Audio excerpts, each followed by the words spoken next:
soal di Salak, saya dulu pertama kali muncak ke Salak itu Puncak Manik ya, yang 2211 teh, Puncak Manik itu berempat. Sebenarnya Salaknya berapa puncak? 6, 6, 7, 11. udah sesuai 11. Enggak, tapi yang di topologi itu cuma 2 puncak, puncak 1 sama puncak 2. Sisanya tuh yang kayak berarti sisanya tuh 9 puncak itu tuh yang disebut puncak itu sebagai penanda aja kayak gitu. Maksudnya gimana? Jadi kan jadi bukit-bukit itu jadi penanda juga, bisa jadi penanda kalau misalnya mau naik gunung gitu.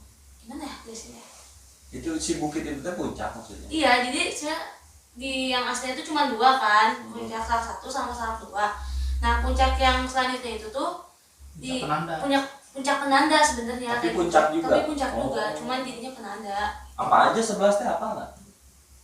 Yang aku ingat Manik, Manik, Kita matakeun ya. Manik, terus Salak 2, terus Fajar Kencana itu kan 7.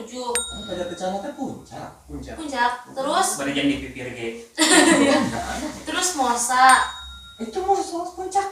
Kayak gitu. Iya, tapi kan penanda jatuhnya. Oh, Gitu. iya. Terus Benteng Merah, Benteng Hejo, Impesa. Terus yang beda gunung ada tuh namanya Puncak Sumbul, Gunung Halimun. Mau main ke belakang ya?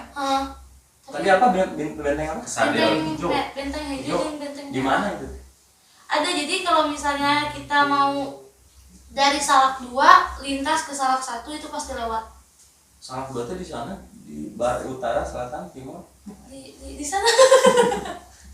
Bisa lewat jalur Ajisaka. Iya. Oh. Setelah Fajar Kencana, kita terus aja lurus naik terus. Ujungnya Salak 2. Oh. Prabu ya nanti.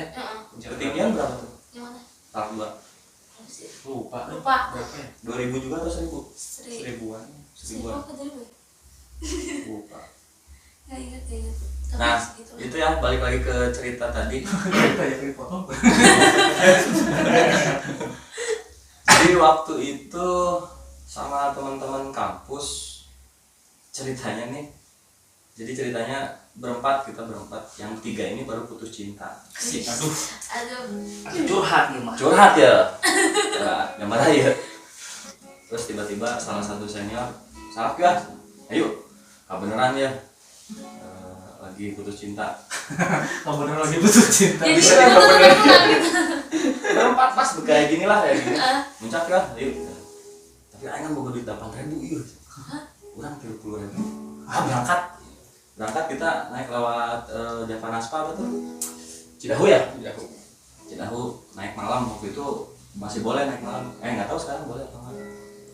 Pokoknya berempat kita naik ke sana. Jadi di bawah nih, wah, muncak. Wah, kita Bersemangat. Berhard squad di atas nyampe kita sujud syukur curhat sampai pagi. Sip, oke. Sudah. Kiblat. Sujudnya kiblat. Apa yang gini? Kiblat kena batu. Kan kita nggak tahu ya di atas itu ada apa. Belum pernah sama sekali. Kecuali senior namanya Itoy. Ternyata kan ada petilasan tadi, ada makam Raden siapa gitu. Pas nyampe sana, kuburan.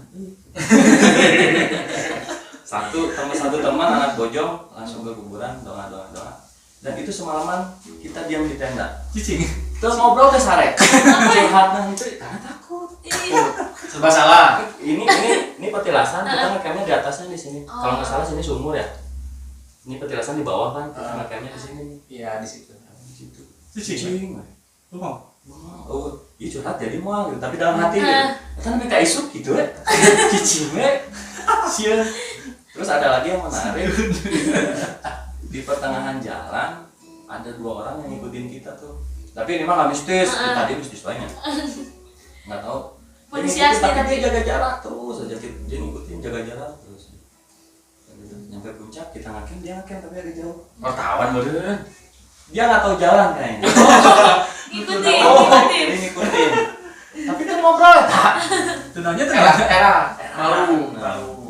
Nah ya, itu waktu saya lupa ya tahun berapa, 2007 atau 2008 itu teh. Saat itu cuma kita berenam yang ada di puncak. Nggak ada orang lain. Di jalan pun kita nggak ketemu siapa-siapa. Tapi emang Salak sekarang rame.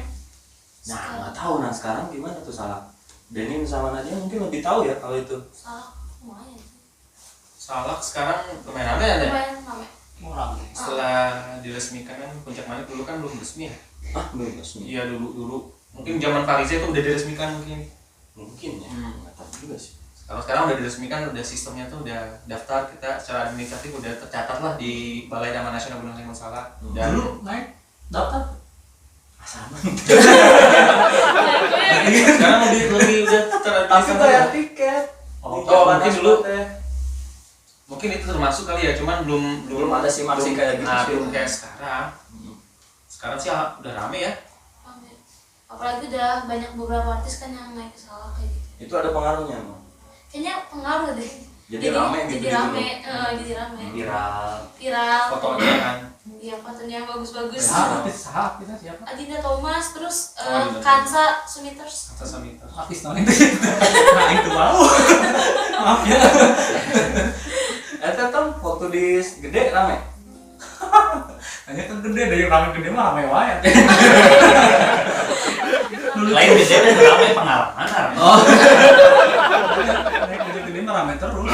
Malah pernah yang pas di ini tuh enggak ada pas air panas yang ada Air panas. pas di situ. Atasnya. Di situ kan ramai di santunya bener-bener antri Banyak. gitu. Ada orang muka-mukanya mah kayak orang Belanda gitu. Sendiri nggak pakai sepatunya digantungin dia. Wih, this is really nanti ngomong saya apa lah tegarengnya gitu. Sampai situ balik deh seorang kehandap gitu. Jadi sangat-sangat macetnya gitu. Oh. Jadi dia kesel gitu. Tapi dia sendiri bener-bener Beneran macet. beneran macet. Jadi bener-bener kan Antri. karena jalannya kecilnya. Hujan, kita nunggu mau naik gitu pas cek panas itu kan jalannya emang ada situnya kan jurang gitu kan. Orang baratnya teh nyusul antrian sangat ramai ya. Saya pokoknya kita pas Indonesia nama gitu. Beneran ditagih. Sangat ramai ya. Udah, baik-baik ini hadap nih udah we. Barat mana ya kak? Euy, barat daya. Sebenarnya sih pengalaman puncak itu kadang ya dulu tuh kan karena menjadi tahun berapa lo lupa dulu mah masih muda gitu lo belum nikah belum punya anak gitu. Jadi satu hal yang yang jadi perhatian itu adalah mistisnya sih. Bukan cerita mistis ya, bukan cerita mistis ya. Maksudnya teh ketika kita mau naik itu ditakut-takutin, di situ tuh di kandang badak ada pocong, kayak misalnya gitu. Di apa sih yang itu? Sancang kandang batu. Kandang batu ada ini gitu kan. Berarti pas mau naik teh, aduh kayak tuhnya gitu. Ada nggak ya itu kalau misalkan ibaratnya orang yang baru naik ke puncak itu kan belum pernah. Was-wasnya di situ gitu. Tapi yang pas praknya mah ya karena ngeliat ramai dan sebagainya mah ramai iya mah boro-boro ya juri bener kabur ibarat nama gitu Digandingin. tapi emang tetap kalau di gunung mah nggak bisa mikir gitu sih itu mah selintas doang Kadang-kadang waktu capek juga kondisi badan capek lupa sih kayak gitu. lupa ya Kecuali pas ada kejadian kesurupan misalnya, ingat deh gitu kan. Nah, waktu itu yang tadi masih sepi, sekarang rame. Menarik sih. Tapi seingat saya itu kalau di Bogor sekitar 2016 mulai hawar-hawar. 2016 Mulai hawar-hawar kegiatan di gunung atau di puncak itu rame. Jadi banyak konser musik dan itu mulai 2016 kalau nggak salah ya. Kegiatan yang yang melibatkan orang banyak gitu. Pernah beberapa kali hadir, misalnya Eco Music Camp 2016. Nah, itu udah mulai lama tuh. Mungkin di luar udah mulai ada kayak Jazz Bromo dan sebagainya. Bisa jadi itu salah satu sebab gunung jadi ramai. Yang tadi Tong, si angkernya itu tersisihkan oleh yang senang-senangnya. Nah, Mungkin itu ya. Tapi kalau menurut Nadia gimana? Kenapa sih gunung bisa ramai gitu? Kalau misalnya menurut Anda mah faktor yang pertama itu media sosial. Medsos gitu kan, jadi kan sekarang anggap aja gitu orang naik gunung tuh nyari foto doang gitu, nyari view kayak gitu kan. Review foto Turun kayak gitu baik kan. lagi ke konten ya. Iya, konten. Jadi Tapi sorry, pernah lihat Instagram siapa ya? Bukan siapa atau itu ada cewek, wih gila itu di gunung, tapi kok stylish gitunya. Stylish maksudnya pakai celana apa sih? Celana apa sih namanya? Hot pants. Hot pants ya? Iya. Tapi pakai legging, terus dia kelihatan kan kelihatan dong orang yang make up atau enggak, kelihatan dong Iya, apalagi di kamera gitu. bawa Mereka make up coy, Iya. ke kiri mereka kacamata kiri.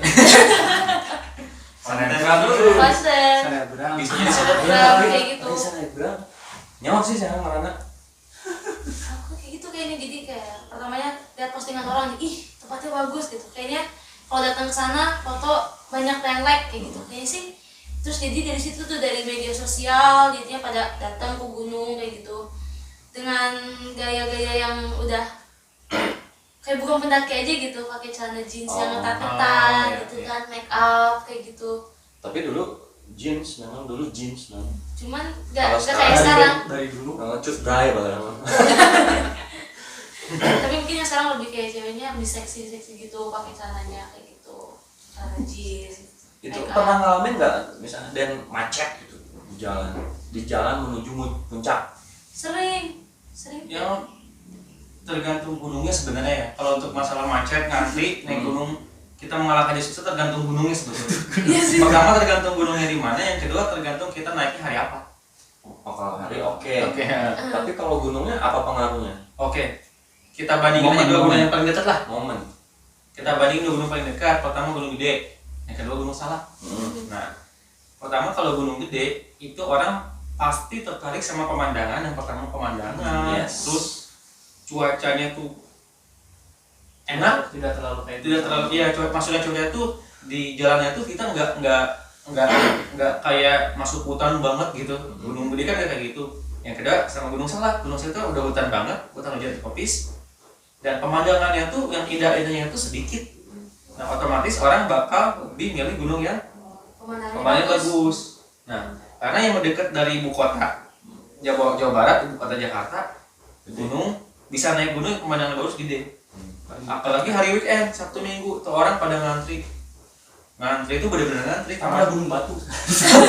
Pasar. Tadi sama kayak Om Otong bilang, pas air panas itu ngantri itu bener-bener ngantri. Iya. Selangkah pun kita nunggu orang. Itu bener-bener ngantri lah kalau hari weekend. Beda sama Gunung Salak. Kalau Gunung Salak karena ya Mistisnya kuat lah. ceritanya mistisnya kuat, jadi orang tuh naik itu sebelumnya udah pada takut. Simperol aja. Padahal buat sebagian senior pendaki ya, benerin kalau salah para senior ya. Gunung Salak itu gunung yang cocok buat jiwa pecinta alam sejati, yang buat ke alam itu buat menyendiri, menyegarkan pikiran, belajar survival ya, bertahan hidup di alam, belajar buat gimana caranya tanaman di alam atau hewan di alam bisa kita makan itu apa itu Gunung Salak cocok. Beragam ya. Beragam. Yang kan di Gunung Salak dari zaman dulu seperti pelatihan militer kan. Ya, bener. Sekarang juga bisa Masih. selalu. Sampai sering ditutup kan dulu. Dulu ya. Jarang oke nu alay di IG fotona Gunung Salak. Jarang sih emang. Tapi mulai ada sekarang. Sekarang mulai ada. Mulai. Karena banyak akun-akun gunungan, akun-akun gunung-gunung nih. Dan mau apalagi khusus pribumi Bogor kan, ikonik Bogor itu Gunung Salak kalau dulu. Yes. Jadi orang-orang Bogor tuh mulai sadar nih, oh Bogor gue juga punya gunung nih. Salah. Dan gunung gue tuh nggak seseram yang orang dapat ceritanya. Nah mereka buat mulai menunjukkan Gunung Salak itu ada spot-spot bagus juga, ada hal-hal unik juga di Gunung Salak yang itu bisa jadi Jadi icon lah, menarik gitu. hal menarik buat dikonsumsi publik gitu. Kalau balik lagi ke pertanyaan kenapa sih kok gunung sekarang jadi rame? Kalau dari pengalaman saya sih kalau yang saya perhatiin ya, gunung ini mulai rame setelah produksi film 5 cm. Dari mulai novel 5 cm yang Mas dari Regantoro itu saya baca pertama 2008, kelas 1 SMA saya baca. Nah 2012 kan film itu ditayangin di bioskop, filmnya 5 cm kalau nggak salah Kang Soraya ya. Pokoknya dari situ itu 2012 bulan Agustus 17 Agustus 2012 ditayangin Sampai tuh. inget ya, sampai inget. Ensiklopedia. Saya 5 cm itu 3 kali nonton di bioskop. Karena memang suka sama novelnya ya. Pamer si anjing. Karena suka sama novelnya saya nonton. Nah 2012 itu saya nonton tuh film 5 cm. Setelah itu 2013 kan akhir tahun 2013 saya ke Semeru. Otomatis itu setelah tayang film itu.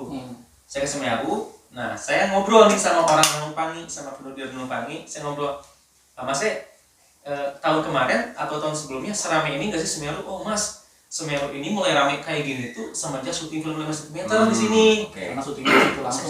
Syutingnya di situ langsung. Saya nanya, ini dapur ini dipakai syuting Mas? Nah, anak-anak itu oh gitu, gimana Mbak syuting? Oh pokoknya sekarang alhamdulillah setelah karena film itu diproduksi, pendaki itu dari seluruh Indonesia tuh benar-benar membludak. Nah mulai dari situ. Nah setelah saya lihat, oh dari sini mungkin ya. Sampai sekarang tuh saya lihat dari mulai film itu ditonjolin keindahan gunung, orang otomatis kita wah mungkin gunung yang lain juga punya yang bagus. Jadi mulai banyak orang yang coba-coba ke gunung lain sampai sekarang. Jadi ramai, di mana-mana ramai, termasuk Salak juga udah mulai ramai deh. Mulai ramai. Jadi kalau gitu benar kata Nadia dong ya, pengaruh media itu baik sosial maupun sinema atau televisi itu sangat berpengaruh ya. Pahala jadi pelopor sih benernya. Karena 5 cm rame kan bisa dipelopori sama 5 cm. Iya. Terus pindah misalkan ke Berbabu, ke Sleman, ke Prau. Ditambah lagi kan sekarang sebelum beberapa tahun belakangan ini banyak tayangan-tayangan TV yang memunculkan keindahan alam Indonesia. Ya, gunung-gunung, pantai-pantai. Di Instagram juga banyak kayak gitu. Jadi orang tuh keren nih. Naik gunung yuk. Tapi jadi gini sih Dan. Kalau teman-teman yang lain nggak tahu, tapi kalau saya pribadi sama teman-teman dulu itu kalau nggak usah muncak lah, kita ngalintas itu sebenarnya nyari ketenangan. Jadi dilupakan yang di bawah itu dilupakan gitu. Nah ketika di atas ramai kita jadi nggak nyaman. Mungkin faktor kebiasaan sepi atau mungkin kita semua introvert gitu ya. Introvert terus Makanya tidak pernah doang. Nah Meskipun belum pernah naik bareng-bareng. pun ketika misalnya di Gede, memang waktu itu ke Gede, pertama kali muncak ke Gede itu agak banyak kan, kalau bahasa sekarang mungkin open trip, sekitar 30 orang. Tapi itu pun cuma kita doang waktu itu, Nggak ada siapa-siapa. nggak ada lagi yang lain. Sama siapa itu? Cisarua macet. Oh di jalan, oh di dia Gunung Batu. Gede kok Gunung Batu coba. Nah itu esensinya kalau buat saya pribadi sih mencari ketenangan kan, berkontemplasi gitu, istilah kerennya berkontemplasi. Terus kita ya di sana ngobrol-ngobrol aja kayak gini, nggak yang dengar cerita dari siapa ya, pokoknya ada terakhir dia ke Gede. Halo Pak Mi. Akhir tahun lalu ada yang bawa layar tancap dong. Layar tancap pakai fokus. Nonton, masalahnya dia cuma bertiga. Dia cuma bertiga dan yang jadi bahan pikiran itu dia bawa sound sama bawa aki kali ya. Wah, gila. Dan dia itu berisik, katanya kata pendaki yang lain itu mengganggu. Iya tuh. Tapi akhirnya diambil sama petugas. Nggak boleh. Nonton layar tancap di imah kayak itunya. Pertanyaannya lebih seru mana sih Nat? Gitu. Apakah sepi di atas gunung itu atau malah senang rame? Aku malah lebih senang sepi sebenarnya. Lebih senang sepi. Mungkin karena kesepian kali Nana. Biasa sendiri. Tepatnya datang. Kuma itu ini masih intik Sebetulnya sih untuk masalah ramai atau sepi, kalau puncak yang emang tempatnya komersil ya dalam artian tempatnya emang di tempat disediakan yang lahan yang emang seperti agak luas dan sebagainya. Sebetulnya untuk ramai, kalau saya mah ya, saya sih sebenarnya nggak masalah, tapi kalau ramai banget itu bermasalah. Iya, ramai banget gitu. Suara mungkin. Suara dan ramai orang juga bermasalah. Maksudnya ramai banget itu dalam artian kayak Denny tadi cerita kan, dalam 1 meter ada tenda, 1 meter ada tenda sampai tersesat. Sampai di tenda tuh seperti labirin di komplek ya. Tenda labirin gitu, lebih gitu kan. Maksudnya Ini negatifnya ya. Negatifnya. maksudnya kan kalau seenggaknya kalau positifnya itu kan ketika ramai itu kita bisa kenalan sama orang yang emang bisa bertukar pikiran dengan orang itu dari mana bang, misalkan oh saya dari Zimbabwe misalkan gitu jauh amat Zimbabwe gitu kan, Kazakhstan gitu. Saya dari Wamena, aku punya kumpul tuh gitu. Kazakhstan atau Dayana. Jadi maksudnya positifnya itu, tapi kalau negatifnya mungkin gimana negatifnya Pak? Banyak sih sebenarnya negatifnya pasti kan. sebenarnya. Tapi sorry ya, Miluan ngobrol menyoal kafe, tempat ngopi atau tempat naon di ketinggian. Itu kira-kira pendapatnya kumaha? Memang ada kafe ketinggian. Sekarang Banyak, banyak, sekarang sekarang banyak. mulai banyak di hutan-hutan itu ada Coffee shop. Kalau dari mungkin pendapat saya sendiri ya, tadi kan udah lebih suka yang sepi, ada ya sendiri gitu kan. Enggak sendiri juga Pak. Kalau dari saya sih sebenarnya balik lagi ke etika, pribadi lah. Kita mau naik gunung itu mau ngapain sih? Kalau misalkan sekarang di akun-akun Instagram pendaki gunung pun masalah polusi suara kan, misalkan bawa sound system itu diperdebatkan, ada yang pro ada yang kontra. Tapi kalau saya pribadi kalau masalah bawa sound system, bawa atau apalagi layar tancap itu dikembali lagi ke etika pribadi. Jadi kita naik gunung pun kalau kata Herman Lantang, Pak Herman Lantang, tahu Herman Lantang Pak? Enggak. Sahabatnya Suji. Adanya Pak Hamim. Kalau kata Pak Herman Lantang, kalau kita main ke alam itu ya kita harus jadi seperti alam itu menjaga diri kita. Ya jadi kalau saya sih, kalau lu mau naik gunung silahkan naik gunung, mau ngajak orang rame silahkan ngajak orang rame, tapi ya dipakailah etika. Lu bawa sound system, lihat dulu lah peka terhadap kalau misalkan di belakang tenda lu ada orang yang sakit, ada cewek yang lagi sakit, jangan dulu nyalain. Kalau sakit ngapain naik gunung, Pak? Misalnya di atasnya Di atas sakit. Pak. Oh, iya. Kalau misalkan pun mau pakai sound system agak kecil suaranya biar nggak mengganggu orang yang nggak headset guys. apa headset. Beneran. Solusi itu banyak, kenapa nggak dimaksimalkan solusi tersebut gitu. Oke.